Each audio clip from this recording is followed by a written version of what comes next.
Good morning and welcome. Yes, this is the live show on the air here for what's now known as Podcast Radio US. And this is Tampa Home Talk. I'm your host, Katrina Madewell. For those of you tuning in regularly, yes, we know it's 9:05. I'm getting looks from my staff and otherwise, but we are here with you, kicking it off live. We're going to jump into the numbers for the week. I have a question. And that's Mr. Leo Kane. You said Podcast Radio US, but that sounded awfully British. Yeah, I don't control the programming on the station. Where's the disclaimer for the host? That's what I want. I was missing my pint of plain and in my yard of ale for that story of the Brits. All right, so this week we are going to talk all about some of the deed fraud stuff that's coming up. We're going to have some fun stories for you as it relates to title.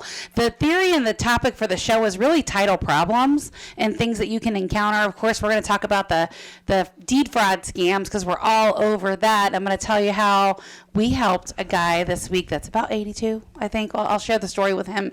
Hopefully Pat can get the audio there loaded, and we'll play a portion of that for you guys so you can hear what the beginning side of that looks like.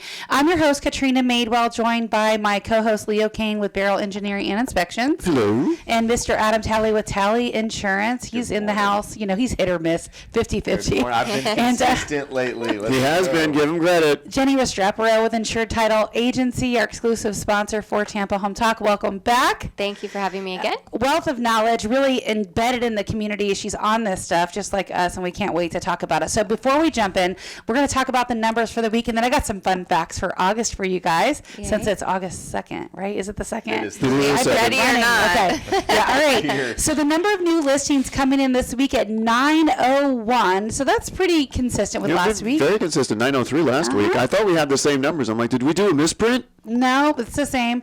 Well, I'll talk about what I'm seeing in the market, too, because I think that's important. The number of pending listings coming in at 843, so that's a smidge down. And the number of price decreases, a sharp 1654. That's an important number to watch.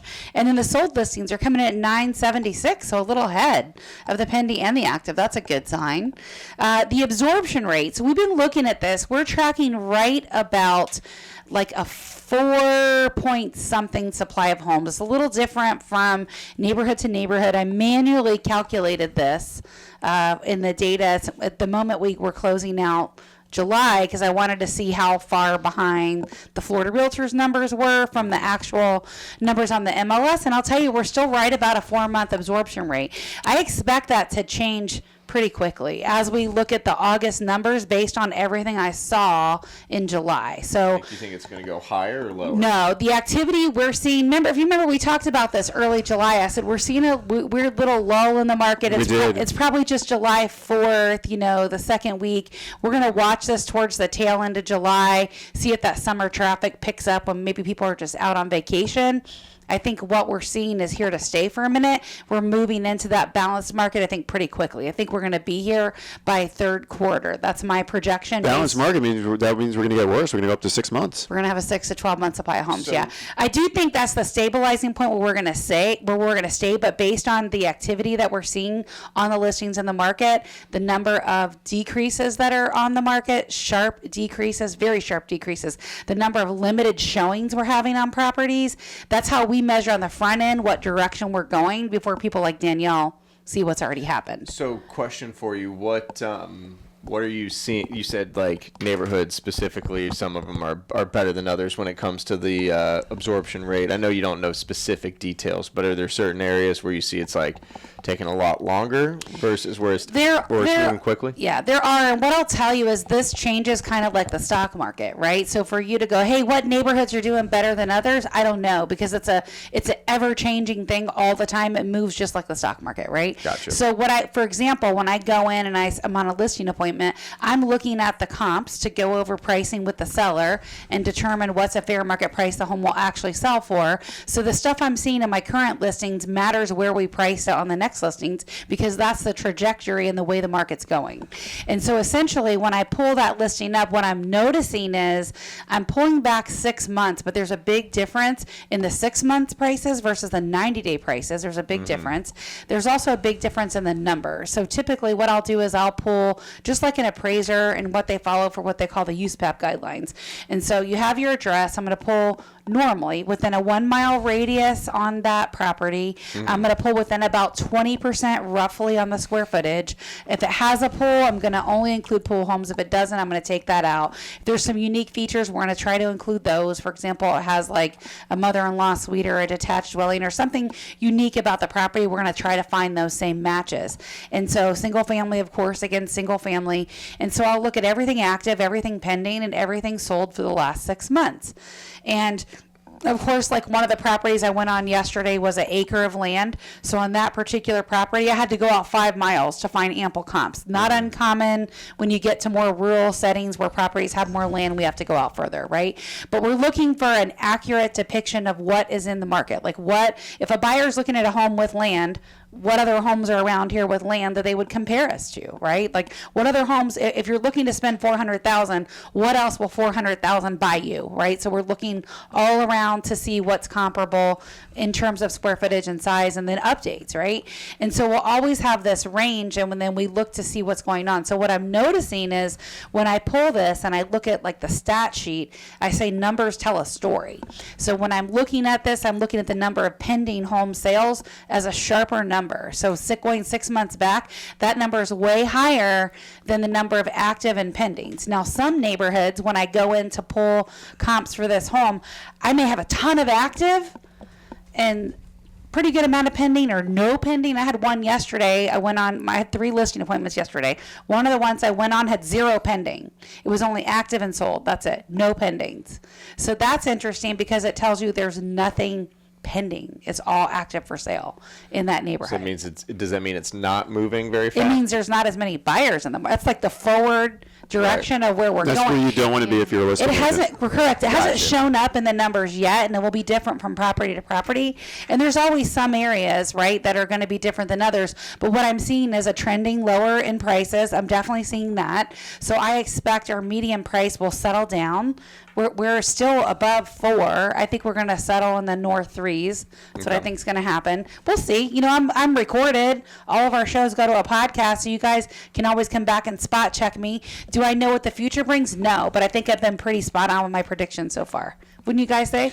What we're seeing? We've had a couple of misses. I mean, it's always come true eventually, but we've had a couple of misses as far as the timing. Like what? What do you think? Well, we didn't predict COVID, and we Well, didn't. no one's predicted. And we did say there would be a dip about a year before we actually started seeing the dip. But I mean, Right. we're pretty good at the in the moment catching what's going to happen in the next 3 to 4 months. I'd say we're really accurate there. But as far as making that long term, like year plus out, we're A there. But we're year's too far for anyone to Do you- project, do you- especially in an election year. Do you think a lot of this has to do with the rate right now? I mean, so high? I think it has to do with a lot of things. I think there's always uncertainty in a market in an election year, always, regardless of who the president is or whatever else is going on. You always have this weird little lull where people just don't like to do stuff in an election year. You do see that. I think that's also combined with the fact that the rates are higher. I think it's also combined with the fact that inflation is still through the roof. Everything costs more. And so all of those things add up. And then you combine that with the last several years of buyers having to take whatever they can get.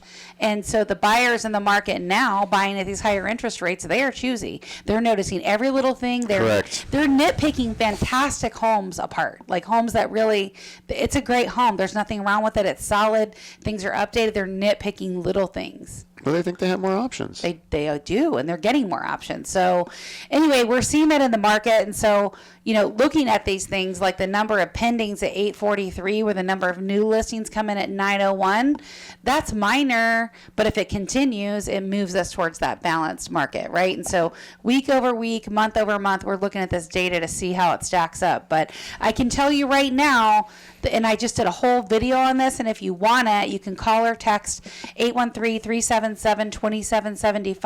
What it was I did a Tampa market update for July, and it's pretty good. I pulled all the data for the 3 counties. I pulled how long it's taking for homes to sell, how long it's taking for us to get under contract. Pretty detailed information that will drop this week.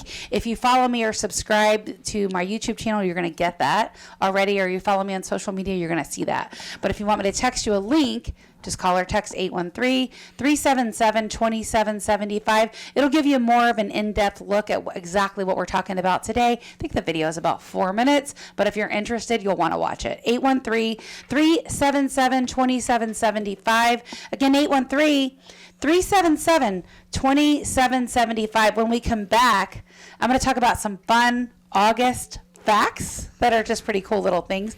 One of them, August is the only month that's also known as the top 1,000 names for men. So that's a man named August, one of the top 1,000 names. Augie. August. All right. Augustus.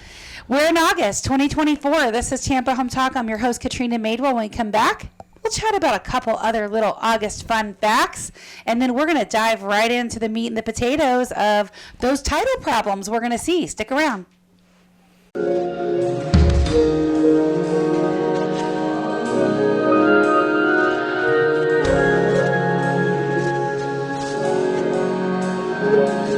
Welcome home. This is Leo Kane with Beryl Engineering and Inspection. I believe we have a caller on the air. No, we don't. We have a caller that wants to call in on the air, and we're like, no, not yet. We have too much stuff to talk about. Oh, we have a caller that we called on the air last week. Wait. We got legitimate stuff we want to talk about, and I'm going to play the audio from one of these scammer calls that came in. You guys excited about that, Jenny? Yeah. Are you excited to hear that? You are. That's okay. the caller on the air. A couple other little things are going to. No, that was an actual call I took, so we'll chat about that. But a couple fun facts on August. The Purple Heart was created August 7th, 1782. Wow, I didn't know it was that old. I didn't know it was that old either. So it was from the cool. Revolutionary Wars, the Purple Heart? That would be that. It's old, yeah. Well, is it You the would American know. Purple Heart or the British Purple Heart? I don't know. It just says the Purple Heart was created August 7th, 1782. I thought it was so long ago, it was cool to pull up. All right, how do you say this meteor, Leo? Perseid?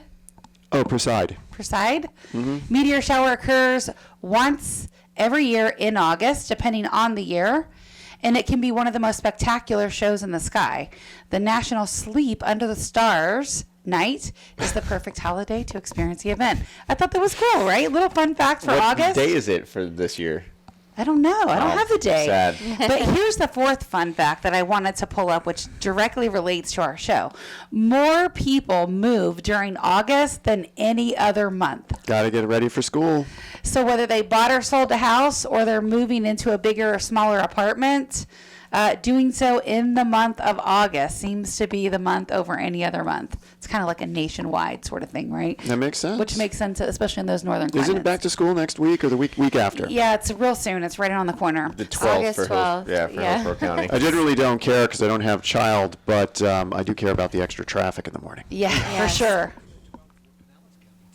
There you go. I think they're all kind of uniform. I noticed that this year, I believe. All is the nice. districts. Yeah, which is odd but great. Yeah. So if you're going to a theme park that week, a first good week of week. school, during the day is a great time to go. Yeah. Finally used So- that Busch Gardens pass. Pat, let's play this audio. Play the beginning part of this call-in that we got. It was an appointment set for someone that wants to sell a piece of land. Remember we said that's a prime target. Vacant land? Tell me Vacant more. land. So play the beginning part of this. I'm going to have you fast forward probably a minute into it. We'll chat about some of the things we're looking for. But I had already spotted it right off the cuff, which is why I was asking him what I was asking him. And then while Pat's zipping through, I'm going to set you up for some of the questions I was asking. So go ahead, Pat. Go ahead and play that audio.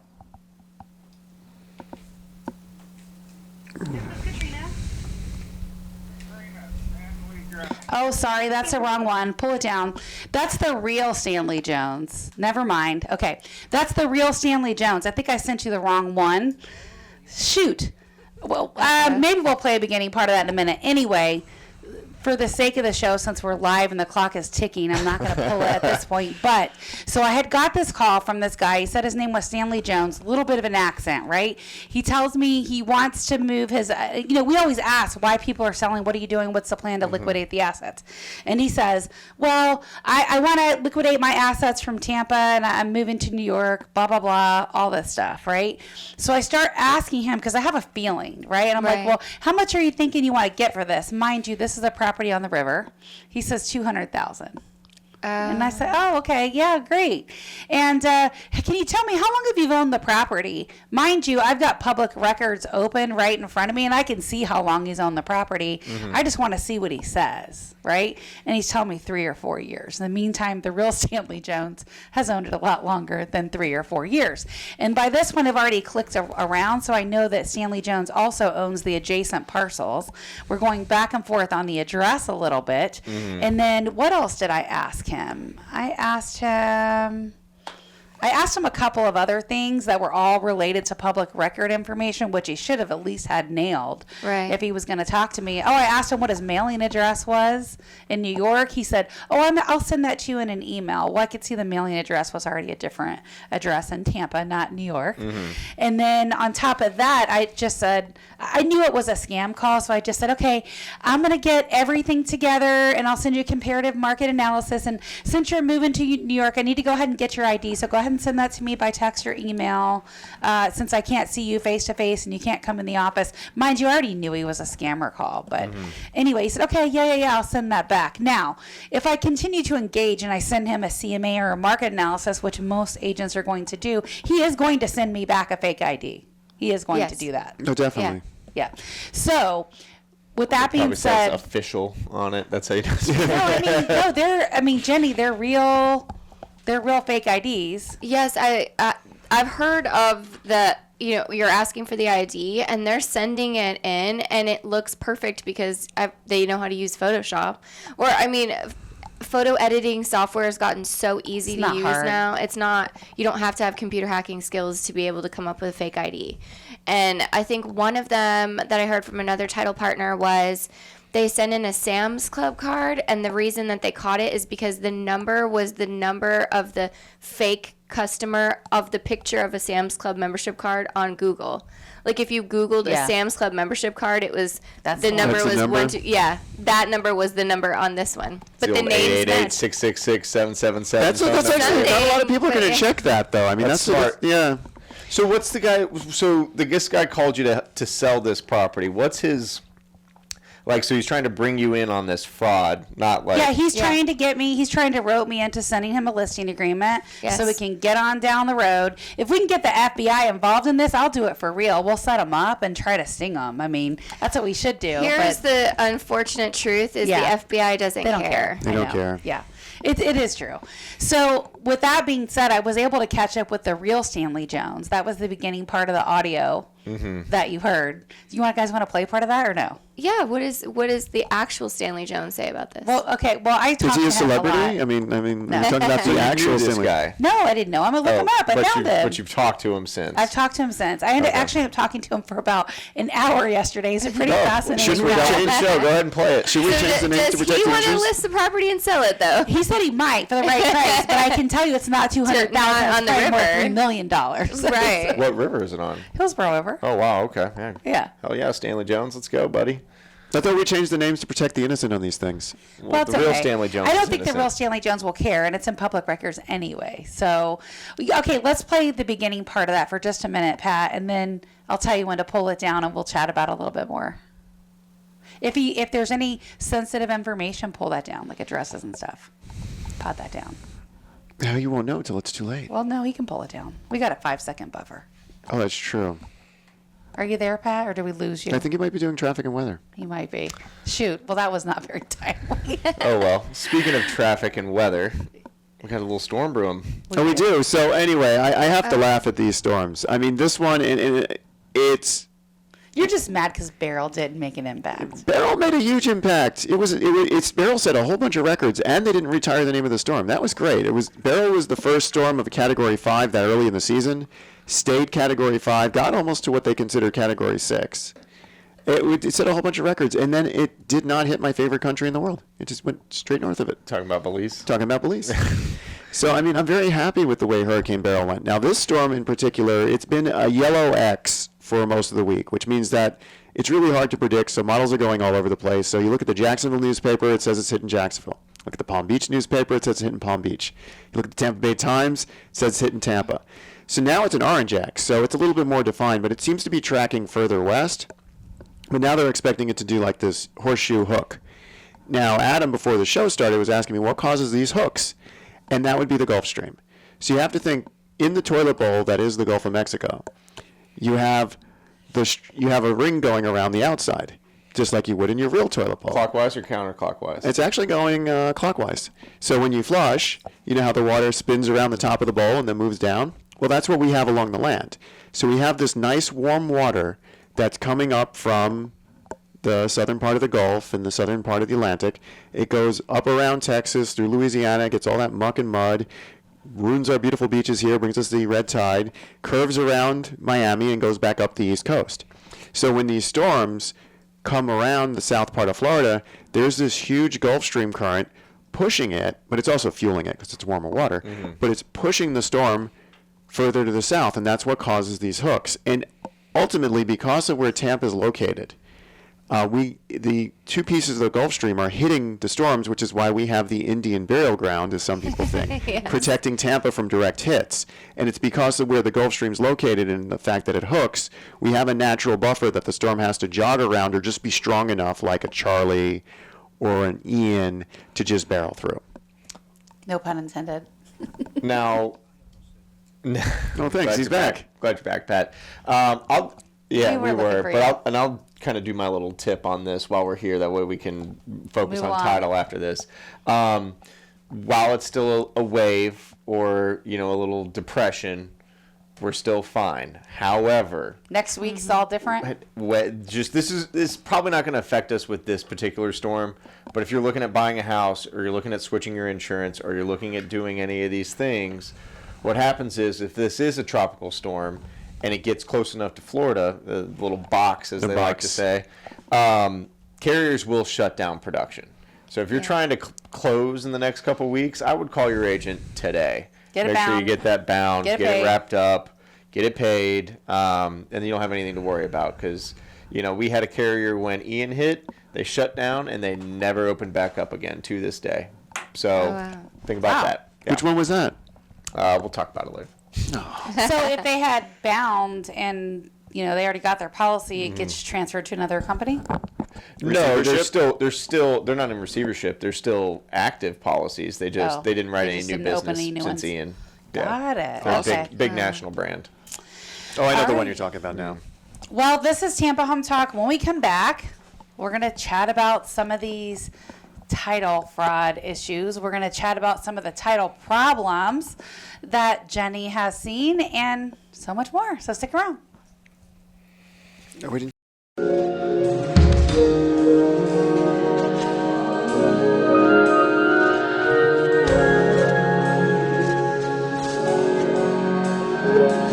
Welcome back. This is Tampa Home Talk. I'm Adam Talley with Talley Insurance, and if you have any questions on inspections, insurance, real estate, title fraud, which is big, that's probably the most important one, especially for today, you can call or text 813-377-2775. That's 813-377-2775. That is our off-air number. Yeah. Call, text. That's what it said. 813-377-2775. All right. So be mindful of these. I guess the PSA, right, in this whole show, and we'll say it a couple times, is set yourself up for alerts. Yes. So a new law just took effect here in July that every single county in the state of Florida now must offer a free property fraud monitoring service. Ooh. And our greater Tampa Bay area has already been offering this. That includes Hillsborough, Pinellas, Pasco, Polk counties. But it will be mandatory in every single county. And why is this important? Well, for this gentleman, unfortunately, the continuation of this story is that the fraudster that contacted Katrina is probably not going to stop there. So she's a seasoned agent. She has experience. She knows how to sniff out these scammers, and she stopped him. But that doesn't mean he's going to stop. And so Mr. Stanley Jones needs to sign up for these. Oh, he already did. Okay. He called me yesterday. I told him about it. Perfect. Yeah. So he definitely needs to sign up and protect himself. But basically, if you own property in the state of Florida, whether that's in your personal name or in the name of your business, you can register both. And these property fraud alerts will send to you. Choose choose text because emails get lost. Choose text alerts, and then if you get a text message from your county saying that something has been recorded against your name, you need to click the links, go through, and see what's happening. Call immediately. Get it? Yeah. I'm Yes. running that fast. You know, you can call into the show, you can call into the county property appraiser's office, but move this forward, take it seriously. There was just a story on our local news that a couple that registered for property fraud alert, they received that notification, and sure enough, a fraudulent deed had been recorded against their property. I actually talked to them. Oh, you did? I talked to her yesterday. They're coming on the show. Yay! Is she looking to sell? So what happened before we get too sidetracked from your story? What happened? Of course. This couple own their home. They registered for property fraud alert. They got the text message and contacted the authorities. And sure enough, another married couple had just gone in and written out a fake deed, electronically recorded it, transferring all their property ownership rights from the rightful owners to this fraudulent couple, and in their actual government names. So they weren't that hard to track down. Pretty easy to find, yeah. But ultimately, So she told me she literally has this lady on the Ring camera. I'll let her tell the story. Sure. It's No, you can't. We gotta tell it now. Yeah, No, yeah, we you No, gotta gotta tell it I'm now. not. I don't want to mess it up. I don't No, wanna you mess have it to up. tell it now At least because give a we're little on the air teaser. for Yeah, today. teaser. She literally caught them on the Ring camera, like trying to say that her husband said something different than just this whole made up thing. Like real people, like right here, trying to steal it. So what's the end game with that? Okay, They so want they your recorded house. this deed. I get that, but like they use their real name. So what are they going to do? Try to sell it or just move in and say we own this house now? They Like could do I any don't- of that once I mean, they have it. Rid of possession, I guess. I don't know. Specifically for these criminals, I don't know what their end game was because they use their actual legal names. So they're but typically morons. what happens, no, probably.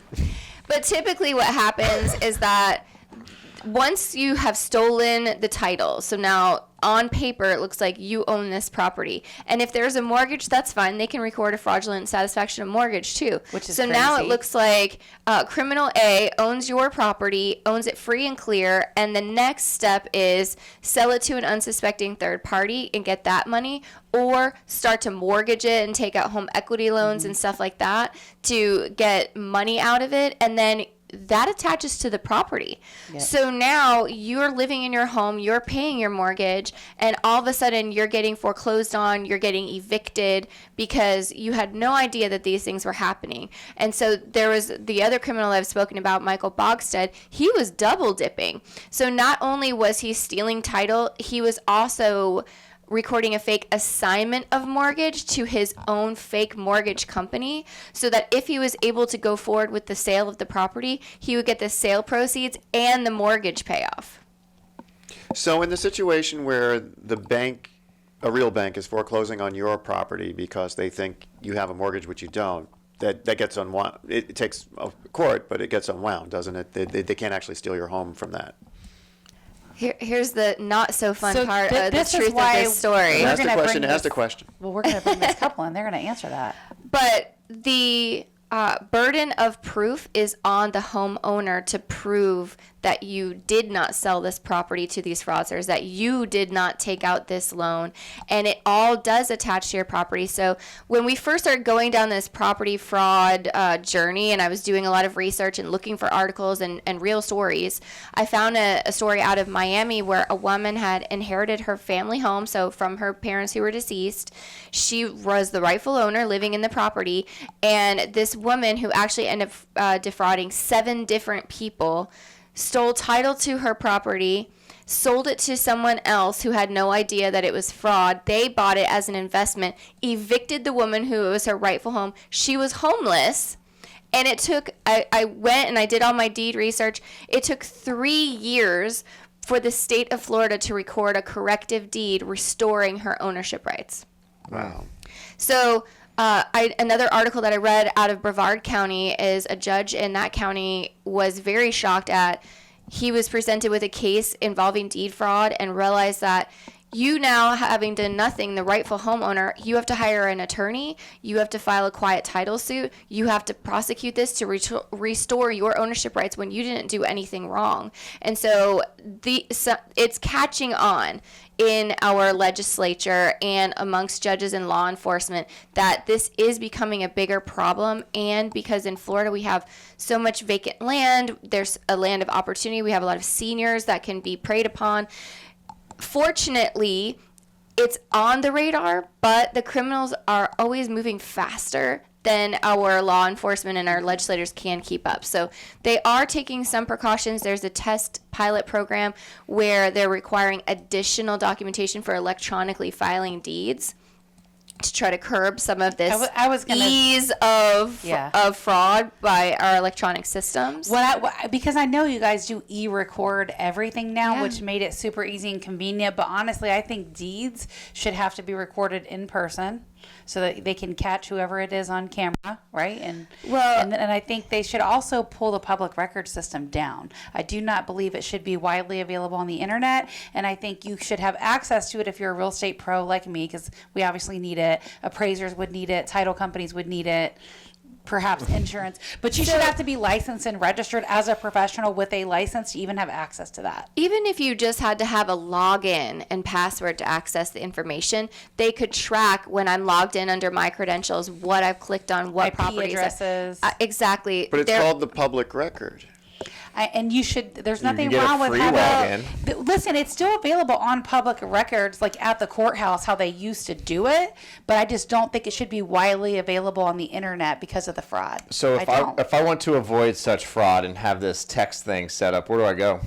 What county do you live in? I live in Hillsborough County. Okay, so you go to Hillsborough County, just Google Hillsborough County Property Fraud Alert. Okay. Or you can go to the Hills Clerk website, so that's a Hillsborough Clerk of Courts, and then they have it right on their website as well. So just Google whatever your county is here in Florida, Property Fraud Alert. It's a very simple and easy system. It is free. And it I don't know if we works. mentioned it's free. So you're not paying for a subscription, and then once you are registered, you don't have to keep re-registering. It's there. And like I said, it's not just your personal home, but if you own investment properties and you have them in an LLC or something like that, you can record those as well. And I highly recommend, if you have investment properties, vacation homes, ones that you're not living in, but the fact that you live there, the fact that it's your primary residence, the fact that you have a mortgage on it, none of those things are protections against this kind of deed fraud. So, Jenny, are you guys telling people right away when they close on a property and they're at the title company, are you telling them or putting a sheet in their packet to sign up for fraud alert? Yes, we are now. Yes. Yes. I'm updating all of our post-closing documents that come from Insured Title Agency, and Property Fraud Alert is definitely one of the big ones that we are now including with like a big yellow caution, like, look, read this important message. Good. And it works, right? Because I signed up for it, and then I filed a notice of commencement on my house when I was putting in the pool. Yes. And I got the fraud alert. Yes. By text. I was like, that's pretty cool. So if anything, not just a deed, if anything is recorded in the court record in your name, you will get a notification. And the why that's the most important part is the sooner that you know that this is happening, the easier it is to unwind. As Leo said, if it goes to the next step of getting sold to an unsuspecting third party, or a mortgage is taken out, or a home equity line of credit is taken out, that's even harder to unwind. It's going to take more time and effort on your side. And unfortunately, in many situations, you may have to hire an attorney, you may have to go to court. And so this early protection, this early warning system is truly the key to ensuring that you can get this unwound before it goes any further. So it took about 2 seconds because I was doing it while you were talking. Yeah. Now, it only asked for my name and my phone number. Is that Yeah. right? It didn't Yeah. ask for the property address? Because it's gonna comb your name. Okay, so if the other Adam Talley sells a house in Hillsborough County, Yeah. I'll get an alert on his too. Yes, but then you can be like, oh, okay, it's not me. Okay, because it'll show the address. But Yes. there's another Adam Talley. You have a brother named Adam? I do not, but there's an Adam Talley attorney in Pinellas County. No. I know, sad. Sad that he's in Pinellas, or sad he has your name? Both, probably. He seems like a nice guy. So what are some of the title, we were talking about title problems and things we were seeing. This whole title deed fraud is a huge mess. Like, definitely, we've got to do something about it at a legislative level Yes. faster than what we're doing right now. We definitely do. I personally think they should pull down the public record information. I just do. I think you should have to be a professional with a license to have access to it. And with, like you said, with a login where they're tracking the IP address and all that stuff, it will make it harder for this deed fraud to transpire. If you had to create an account, even if it's a free account and there's not a requirement that you have some sort of licensing, just by creating a login, then on the back end of the system, they can see, they would have a record of who clicked on what, and then if some sort of deed fraud or crime happened in between, they could go back and say, it was this user that was logged in that last accessed this information. But then again, what if someone, these fraudsters, they're just going to get someone else's user ID and log in, right? Here's the thing is we have this idea in Florida real estate that it's caveat emptor, so buyer beware. If you are a homeowner, you have to take, if you have a security system or you have a fence or you have cameras, you have to protect your homestead. This is just another layer of, it is a free service. There is Adam just did it in 2 seconds on his phone while we were live on air. So it's that easy, folks. It's that easy. And if you don't know how to do it, call into the show and Katrina or someone from her team can help you get something. And that number is 813-377-2775. You can call or text. We'll be happy to send you that link to protect yourself against property fraud. 813-377-2775. And if you think, it won't happen to me, this is someone else, I think when you hear the story of Larry and Dreama, the people that I talked to yesterday as well, you might change your mind. 813-377-2775. That's our off-air number. You can call or text us. 813-377-2775. Just shoot us a quick text that you're looking for the property fraud alert link in the county you're in, and we will send that right over to you to save you the search. I'm your host, Katrina Madewell. This is Tampa Home Talk, and we will be back right after this break. Stick around. I'm trying.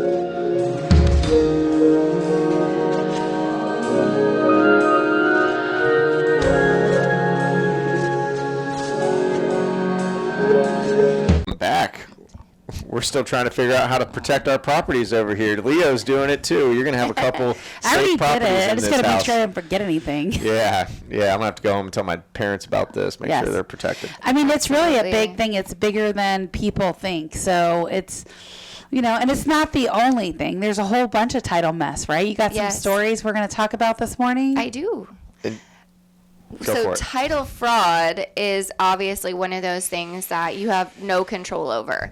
The other thing that we see which causes the biggest mess is quit claim deeds. Oh, I hate So those. not quick. Some people call them, it's quit claim deeds. Which QUIT.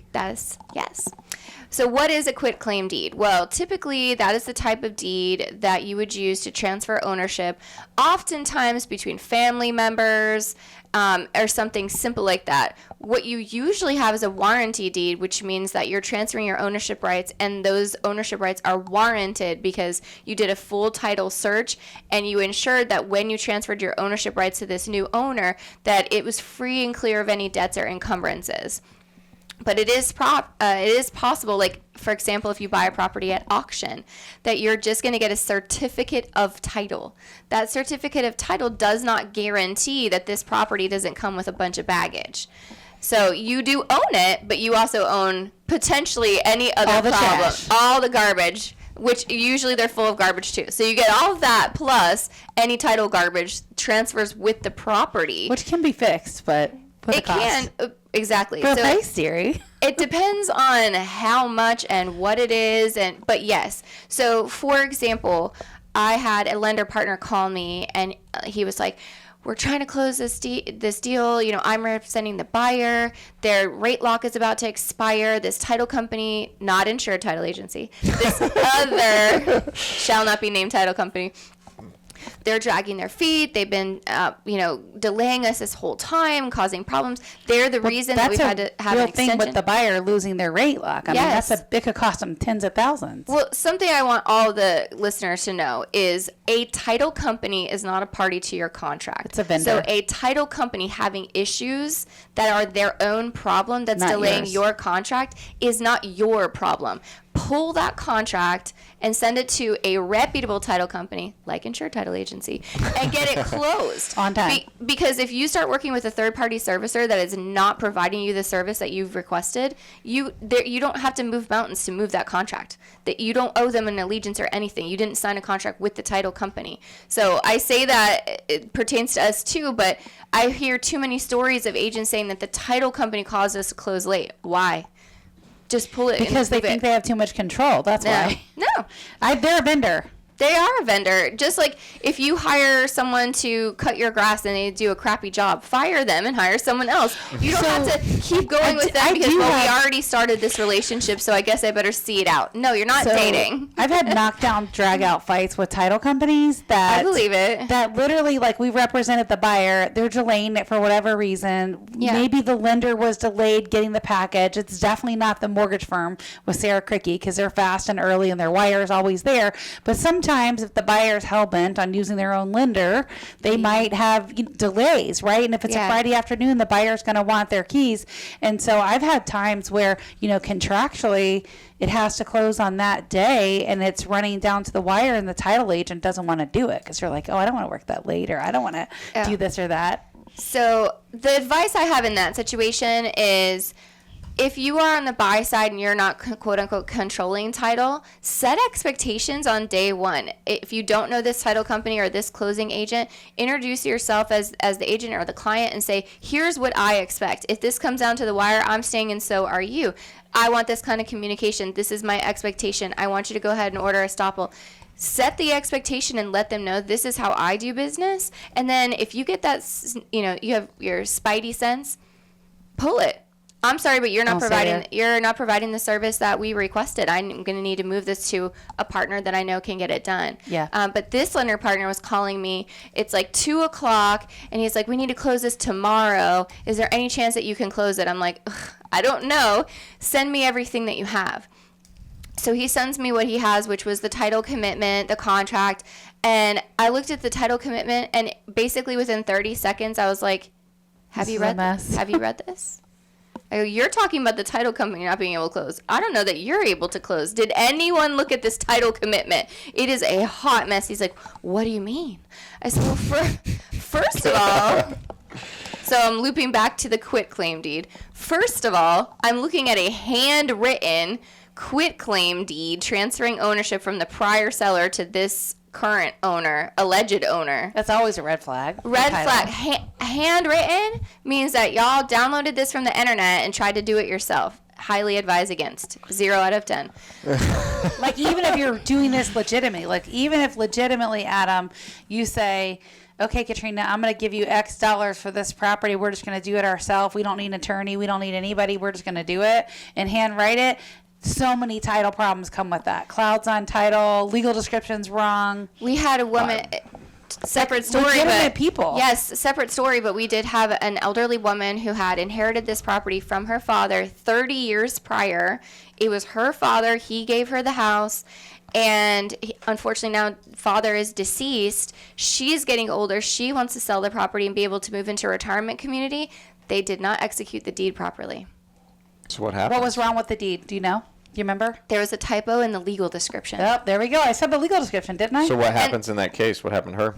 So she tried to file a quiet title suit. The court denied it, meaning like a fast review of it. So and she had to go through probate. Yeah. On her father's ownership rights of the property from 30 years prior. All because, well, we're family. We can just do this real quick and save a buck. No, it's not worth it. No.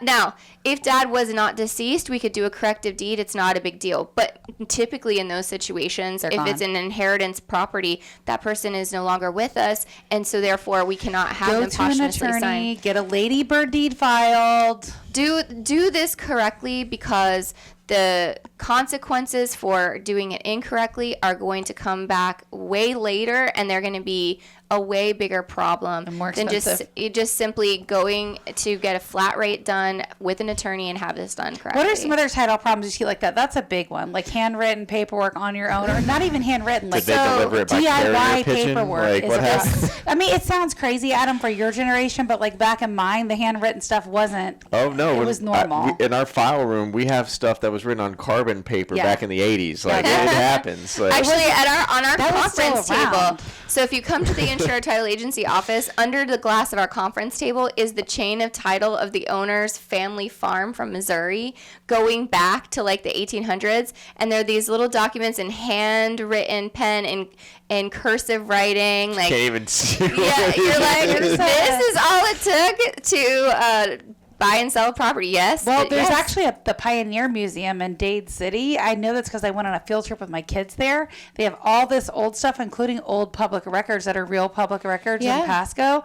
And you can go there and see that scroll handwriting, just like you're talking about, where they're conveying deeds. Exactly. I mean, given the technology of the time, this was completely legitimate. But you still Honestly, went to. I feel like because I have been around since the early 90s doing business, I feel like we saw all this handwritten stuff all the way until probably the late 90s. I'm sure, because if you're thinking like this person owned this home, then they lived there for a lifetime and now they're selling it. If we're talking in the 80s or the early 90s, when was that? The 50s?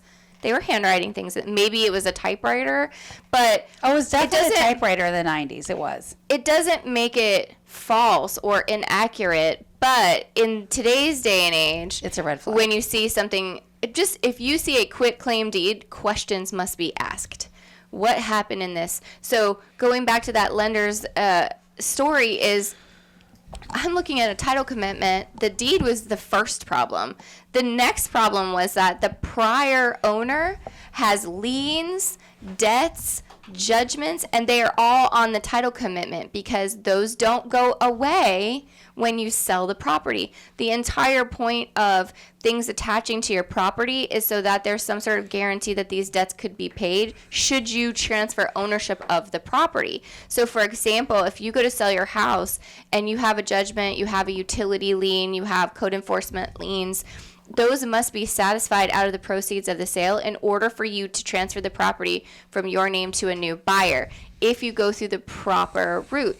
If somebody is offering you a property... And can I add to that? Yeah. And if you close with a title company like Insured Title and that was not caught and it comes up later, now you can get title insurance to cover that. So you're issued title insurance at closing, and it protects you from any mistakes that come up from the past. Right. And so But I mean, that's where at you get closing, those things that would attach, like you're talking about. Exactly. If Well, that got missed. that title commitment is essentially the full research of our team and our underwriters that is ensuring that, number one, you're dealing with the correct person. Like Katrina had that scam call.